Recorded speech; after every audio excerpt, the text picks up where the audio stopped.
Hello friends, good morning. 26 अक्टूबर 2020 stock market की बड़ी खबर है, नजर डालते हैं एक नजर। और आगे बढ़ने से पहले मैं आपको बता दूं, अगर आपने अब तक चैनल को सब्सक्राइब नहीं किया तो जल्दी से सब्सक्राइब कर ले, बेल आइकन को प्रेस कर ले, जिससे आपको नोटिफिकेशन आती रहेगी। साथ में टेक्निकल एनालिसिस सीखने के लिए आप मेंबरशिप ज्वाइन कर सकते हो। ज्वाइन बटन पर क्लिक करके सीधे आपको लेके चलता हूं यहाँ पे सबसे पहले यूएस मार्केट के ऊपर। यूएस मार्केट के क्या हाल, Friday closing Dow Jones almost flat, 28 point down जरूर है, फ्लैट में इसको कहूंगा। साथ के साथ नेस्डेक भी फ्लैट सिचुएशन में देखने को मिला है। देखिए, markets are near to all time high, बल्कि नेस्डेक तो अपने प्री कोरोना लेवल से भी काफी ऊपर जा चुका था। और पे एशियन मार्केट में कैसा रिएक्शन इनका रहा है, जरा इन पर नजर डालते हैं। तो एशियन मार्केट की सिचुएशन भी, सिंगापुर निफ्टी अगर मैं देख पा रहा हूं यहाँ पे, तो फ्लैट सिचुएशन है, जो फ्राइडे की क्लोजिंग थी उसी के आसपास। और जापान के निकेई फ्लैट है। तो मार्केट्स आज ओवरऑल फ्लैट ही दिख रही है। हैंग सेंग जरूर 144 पॉइंट अप है, लेकिन पूरी की पूरी एशियन मार्केट का रिएक्शन मुझे फ्लैट देखने को मिल रहा है। मतलब कोई ज्यादा मूवमेंट, चाहे अपसाइड कहो या डाउनसाइड कहो, वो देखने को नहीं मिल रही है। तो फ्लैट मंडे आज की डेट के आसार बन रहे हैं। जरा देखेंगे इंडियन मार्केट जब ओपन होगी तो इस फ्लैट का रिएक्शन कैसा रहता है। सिंगापुर निफ्टी, ये देखिए, सिंगापुर निफ्टी आज की डेट जब ओपन हुई तो बिल्कुल ये मान के चलिए कि सीधे गैप डाउन होके काफी नीचे ये चली गई, 11,970 के लेवल से 11,930 के लेवल तक। फिर हुआ जंप और अभी करंट स्टेटस जो है वो 11,933 का लेवल है, यानी कि 11,980 के लेवल से 50-60 पॉइंट डाउन ही आ गई है। और अभी का अगर मैं यहाँ पे लेवल देखो तो 11,934 का रिसेंट लेवल आप देख रहे हो, 11,933-34 आसपास है। बट ओवरऑल सिचुएशन जो पिक्चर आपने देखी एकदम डाउन ही दिखा है। सुबह के बाद थोड़ा सा आप जरूर हुआ, लेकिन डाउन है। और अगर पॉजिटिविटी बरकरार रहे तो अच्छी बात है, अदरवाइज ये मार्केट फिर से डाउन आ सकती है। चलिए, ये आपने पिक्चर देखी कि इसकी सिंगापुर निफ्टी की। और एशियन मार्केट के रिएक्शंस आपने देख लिए, अमेरिकन मार्केट के रिएक्शन देख लिए। लेकिन इसके अलावा अगर आप फ्राइडे की इंडियन मार्केट को देखो, फ्राइडे की इंडियन मार्केट निफ्टी फ्लैट थी, 35 पॉइंट के आसपास की तेजी, सेंसेक्स 127 पॉइंट तेज था। लेकिन किसने कारोबार किया, कौन सा सेक्टर? यानी कि अगर देखोगे ऑटो सेक्टर में 3% की तेजी थी, बाकी सारे सेक्टर्स जो है ऑलमोस्ट फ्लैट सिचुएशन पे थे। रियलिटी 1% डाउन था। और इसी हालात में अगर फ्राइडे को जंप देखोगे आप, इन्फो एज, भारत फोर्ज, इन्होंने जबरदस्त जंप दिखाया था। Apollo tyre, poly cab India, acai India glass, इन्होंने जबरदस्त जंप दिखाया था। लेकिन इन बिटवीन आपके पिछले 2 दिनों में बहुत सारी कंपनीज के रिजल्ट आए हैं, उस रिजल्ट के ऊपर नजर डालते हैं। उससे पहले आज जो रिजल्ट आने वाले हैं जरा उनको देखिए। आज के रिजल्ट में जो मेजर नाम है वो है कोटक महिंद्रा बैंक। कोटक महिंद्रा बैंक का आज रिजल्ट आने वाला है। साथ के साथ SBI life insurance, Torrent pharma, ये 3 बड़े नाम हैं। और Finolex industry, GHCL, Mahindra and Mahindra, Lakshmi machines, in shares के भी नतीजे आने वाला है। तो ये टॉप के शेयर्स हैं जिनके नतीजे आज की डेट में आएंगे। और डिविडेंड की बात है तो एलएनटी टेक्नोलॉजी सर्विसेज और माइंट्री का डिविडेंड आज डिक्लेयर होगा। अब कुछ रिजल्ट्स जो आए जरा उनको देखिए। वेदांता लाइमलाइट में रहने वाला है, 9.5 रुपए का डिविडेंड इसने डिक्लेयर किया है 24 को, यानी कि सैटरडे को। साथ के साथ 3500 करोड़ का ये डिविडेंड हो गया आपका। देखिए 3500 करोड़ का, यानी कि डीलिस्टिंग के बाद बड़ी खबर वेदांता में आपको देखने को मिली। रोजेरी बायोटेक, यानी कि अभी कुछ टाइम पहले आईपीओ आया था और इसने 20 करोड़ का यहाँ पे अपना नेट प्रॉफिट दिखाया, जो कि पिछले क्वार्टर के कंपेरिजन में जंप है। इवन पिछले साल के कंपेरिजन में भी पॉजिटिविटी है। पॉलीकैब इंडिया के नतीजे आपने देखे किस तरीके से, यहाँ पे 220 करोड़ के आसपास का प्रॉफिट दिखाया, जो कि पिछले साल के कंपैरिजन में 15% के आसपास की तेजी है।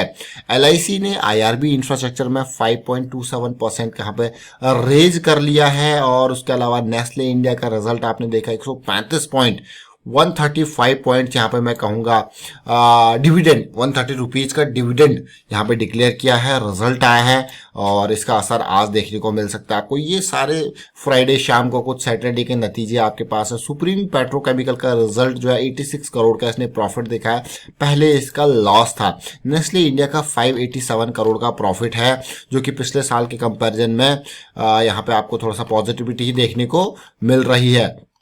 ये देखिए आप Q3 लास्ट ईयर 595, इस बार 587। पॉजिटिविटी मैं कहूँगा फ्लैट है, बट थोड़ा सा इवन मैं कहूँगा ऐसी सिचुएशन में पॉजिटिव है। वैबको इंडिया का नतीजा है 35 करोड़ का प्रॉफिट दिखा है। पिछले साल पिछले क्वार्टर में लॉस था, पिछले साल में 33 करोड़ का प्रॉफिट था, ऑलमोस्ट फ्लैट सिचुएशन है उसके टाइम के हिसाब से। टेक महिंद्रा ने 15 रुपए का डिविडेंड डिक्लेयर किया है। तो यस बैंक के नतीजे 120 करोड़ का प्रॉफिट दिखाया है। 120 करोड़ का पिछले साल लॉस दिखाया था, इस बार 120 करोड़ का प्रॉफिट दिखाया गया। JSW स्टील के नतीजे आपके सामने हैं और यहाँ पे 37 करोड़ का 37% का आपको करेक्शन देखने को मिल रहा है। प्रॉफिट में डिप देखने को मिल रहा है। 2500 करोड़ से 1500-1600 करोड़ के आसपास प्रॉफिट चला गया है। टेक महिंद्रा ने 1064 करोड़ का यहाँ पे प्रॉफिट देखा, जो कि पिछले साल के कंपैरिजन में कम देखने को मिल रहा है। IDBI बैंक के नतीजे आपके सामने आए। देखिए IDBI बैंक को अगर पिछले साल से कंपेयर करोगे, लॉस से प्रॉफिट की तरफ मूव किया है। और अतुल लिमिटेड देखिए, ये स्टॉक जो है वो आपका ये मान के चलिए कि स्पेशलिटी केमिकल का जबरदस्त स्टॉक है, लेकिन प्रॉफिट देखिए 208 करोड़ था, इस बार 174 करोड़ का प्रॉफिट है। सूर्य रोशनी को 137 करोड़ का यहाँ पे ऑर्डर मिला है। चलिए ये अपडेट आपने मार्केट से रिलेटेड देखी। कुछ और अपडेट के ऊपर चलेंगे, जैसे कि इंडसइंड बैंक और कोटक महिंद्रा बैंक यहाँ पे माना जा रहा है दोनों का मर्जर हो सकता है, या फिर Kotak Mahindra bank take over कर सकता है इंडसइंड बैंक को। तो ये न्यूज इंपॉर्टेंट। स्टरलाइट टेक्नोलॉजीज की अगर मैं बात करूं तो यहाँ पे फास्ट ट्रैक देखिए ऑप्टिकल फाइबर कैपेसिटी को बढ़ाने की बात कर रहा है स्टरलाइट टेक्नोलॉजीज। वेदांता का रिजल्ट तो आपने देखा। और बजाज ऑटो की बात की जाए तो स्ट्रॉन्ग रिवाइवल की बात की जा रही है बजाज ऑटो में। देखिए बजाज ऑटो में मैं कहूंगा यस बैंक की, नेस्ले इंडिया के इनके नतीजे आप ऑलरेडी देख चुके हो। साथ के साथ टेक महिंद्रा बहुत सारी कंपनीज को यहाँ पे एक्वायर कर रहा है धीरे धीरे। अभी नाम है टेंजिन ग्रुप बेस्ड ये कंपनी है, ऑस्ट्रेलियन फर्म्स है मोमेंटम।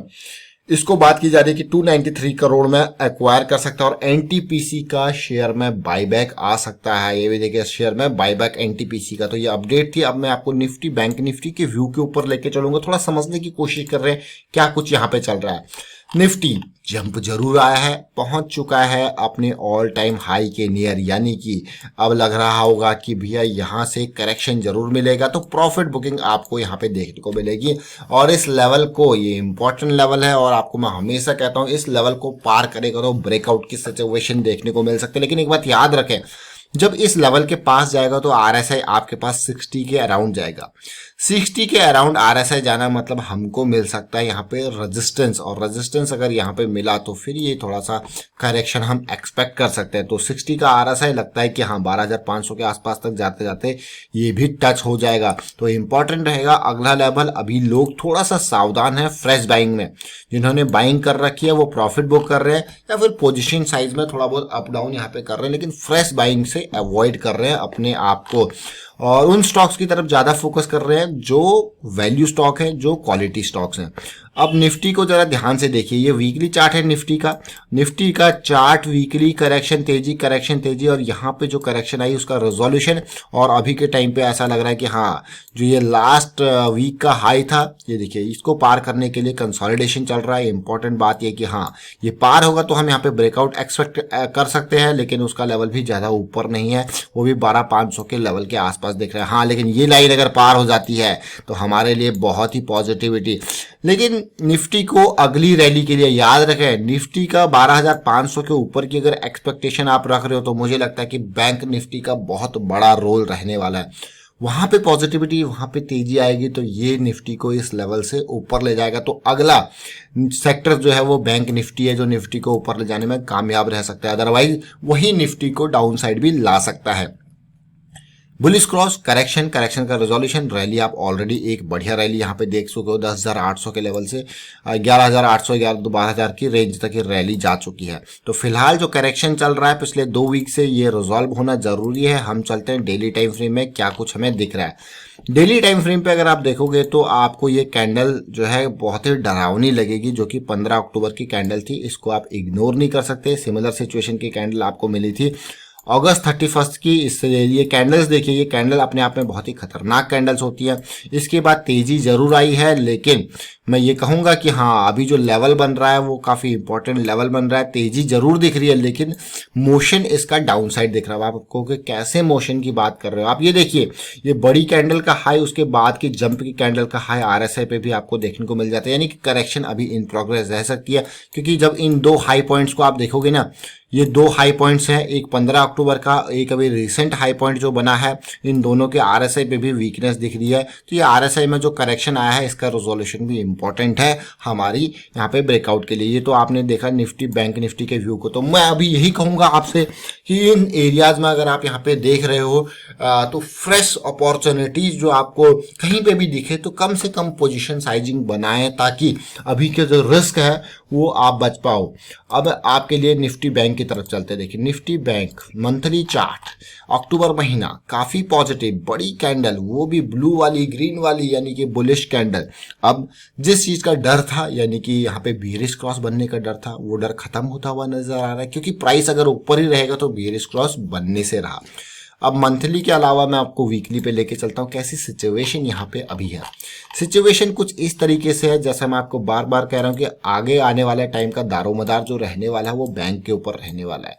बैंक के सेक्टर में ये करेक्शन जो आई थी, इंपॉर्टेंट करेक्शन 4 वीक रही थी, इसमें भी 1 वीक गिरावट, 2 वीक की कंसोलिडेशन, फिर से गिरावट, फिर तेजी। देखिए तेजी के बाद 1 वीक की कंसोलिडेशन। देखिए डाउन साइड में भी आपको इंपल्स करेक्शन, इंपल्स दिखा, अब इंपल्स करेक्शन 1 वीक का और लास्ट वीक तेजी देखने को मिली। लगता है ये तेजी कंटिन्यू रह सकती है।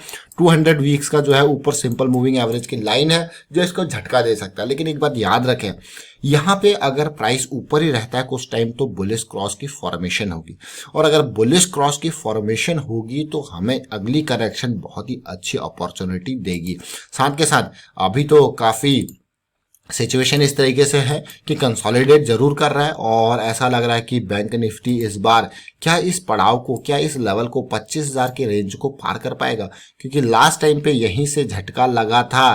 क्या इसको पार कर पाएगा? कंसोलिडेशन जरूर चल रहा है, लेकिन ये देखिए ये लेवल, क्योंकि किसी भी इंपॉर्टेंट लेवल, चाहे वो कोई मूविंग एवरेज का लेवल हो, चाहे कोई प्राइस का लेवल हो, उसको पार करने के लिए अगर कंसोलिडेशन आपको देखने को मिलता है तो बहुत ही बढ़िया चीज। बुलिश क्रॉस यहाँ पे डेली पे बना, अब देखिए इसको पार करने की कोशिश की जा रही है। ये लेवल पार होता है तो फिर अगली रैली हम एक्सपेक्ट कर सकते हैं। देखते हैं कौन से बैंक्स यहाँ पे सपोर्ट करते हैं इस अगली रैली को। लेकिन याद रखें अगर बैंक निफ्टी यहाँ से भागा तो निफ्टी को वो 12,500 के लेवल को पार करवा देगा। वाइंड अप करता हूँ वीडियो को। उम्मीद करता हूँ वीडियो आपको अच्छा लगा होगा। अच्छा लगा तो शेयर जरूर कीजिए, लाइक कीजिए, चैनल सब्सक्राइब नहीं कर तो जल्दी से सब्सक्राइब कर ले और बेल आइकन को प्रेस कर ले, जिससे आपको नोटिफिकेशन आती रहेगी। Thank you for watching the video.